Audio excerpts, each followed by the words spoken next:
इंदौर के चर्चित कारोबारी राजा रघुवंशी की हत्या की गुत्थी अब एक ऐसे मोड़ पर आ गई है जहां हर कदम पर साजिश की बू आती है।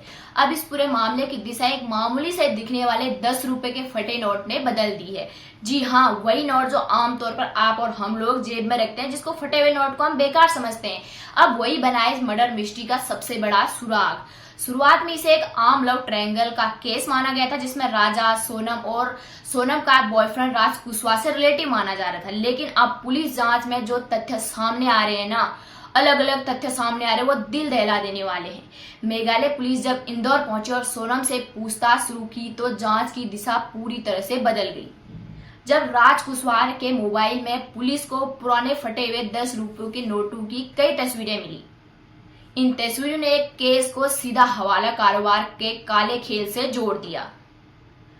सूत्रों के अनुसार हवाले की दुनिया में फटे नोटों की तस्वीरें किसी खास रकम का गुप्त संकेत होती हैं, यानी एक तरह का कोडवर्ड जिसके जरिए लाखों रुपए का अवैध लेन देन होता है बिना किसी डिजिटल ट्रेस के। पूछताछ में राज कुशवाहा ने कबूल किया कि वो अकेला नहीं था, सोनम और उसका भाई गोविंद रघुवंशी भी इस हवाला नेटवर्क का हिस्सा थी।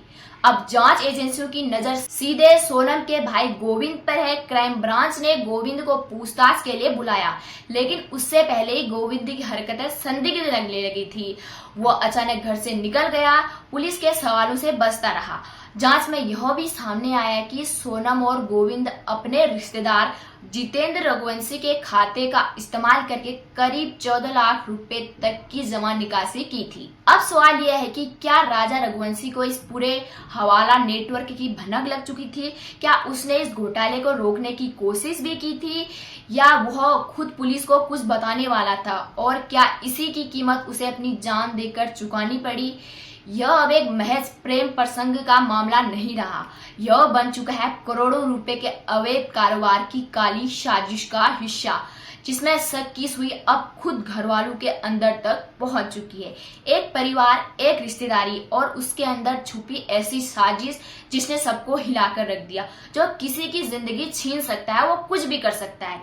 यह 10 का फटा नोट अब सिर्फ एक कागज नहीं रह गया है, बल्कि एक गवाही बन गया है जो चीख चीख कर कह रहा है कि राजा की मौत दुर्घटना नहीं थी, ना ही लव ट्रायंगल था, बल्कि पूरी प्लानिंग से रची गई साजिश थी। जब हवाला के काले खेल का पर्दाफाश होने लगा तब उसे रास्ते से हटा दिया गया, और ये सब कुछ किया गया अपनों के हाथों से। अब पुलिस इस केस को लव एंगल से हटाकर आर्थिक अपराध की दिशा में जांच रही है। अब देखना होगा कि कहां तक ये केस जाएगा। तो सवाल अब आपसे है, क्या आपको लगता है कि ये सिर्फ एक प्रेम प्रसंग की कहानी थी, या इसके पीछे हवाला की अंधी गली में अपनों ने ये राजा को धक्का दे दिया? ये बहुत बड़ी साजिश का हिस्सा था। कमेंट करके जरूर बताइएगा, और हमारे चैनल को फॉलो और सब्सक्राइब करना बिल्कुल न भूलिएगा। धन्यवाद।